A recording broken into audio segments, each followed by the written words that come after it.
बिस्मिल्लाहिर्रहमानिर्रहीम। अस्सलाम वालेकुम। आप हमारा YouTube channel voice of overseas देख रहे हैं। मैं हूं आपका दोस्त तौकीर साजिद। आज की मालूमात में आपको बताएंगे खरूज नहाई की इकसाम, कितने किस्म के आपको खरूज नहाई लग सकते हैं और किन में आप वापस आ सकते हैं।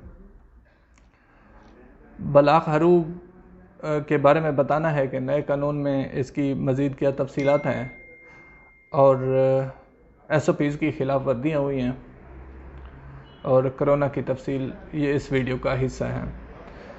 सबसे पहले चलते हैं खरूज नहाई की तरफ। खरूज नहाई की कितनी किस्में हैं मुसस्सात में जो हैं, स्पेशली जो मुसस्से का खरूज नहाई है वो मैं आपको बताता चलूँ कि एक खरूज नहाई ये होता है कि जब फ़ीस आपकी ज़्यादा आ रही होती है तो मकतब अमल से आपका खरूज नहाई का प्रिंट निकलवा के जो कफ़ील तजदीद करता है वो खरूज नहाई दोबारा आप नहीं उठा सकते, क्योंकि आपको सफ़र करना होता है। इसलिए नेक्स्ट जो होता है आपका इकामा तजदीद नहीं हो सकता। ये वो खरूज नहाई है जो आप यहीं ही रहना है। अगर इकामा ख़त्म होने से पहले आप सफ़र नहीं करते तो फिर आपका इकामा दोबारा रिन्यू नहीं होगा।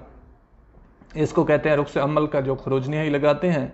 ये फिर आप इल्गा का पेपर लें, कफ़ील से दोबारा नकल कफ़ाला कराने की कोशिश करें। काफ़ी मुश्किलात के बाद अगर ये उठाया भी जा सके तो मुमकिन है, मगर बस इसमें एक ही हल है कि आपका शमेसी के थ्रू सफ़र होगा।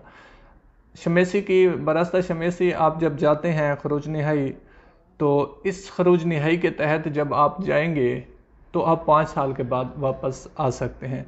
दूसरा खरूज नहाई जो शमेसी से लगता है वो है आपका बलाग हरूब।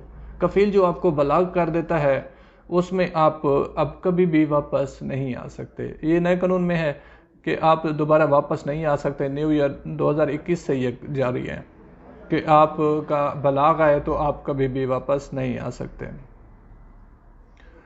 SOPs की खिलाफ वर्दियाँ, जिनमें 9 पेट्रोल पंप्स और 21 शॉपिंग मॉल बंद कर दिए गए हैं।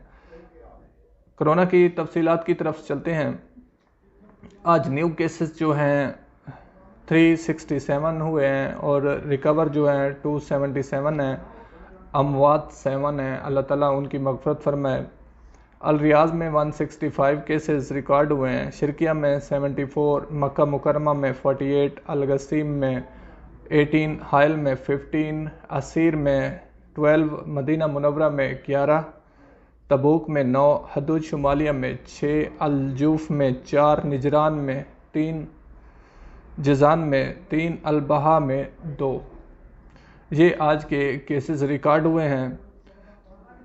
तो ये तमाम तर तफसीलात आप दोस्तों के साथ शेयर करनी थी।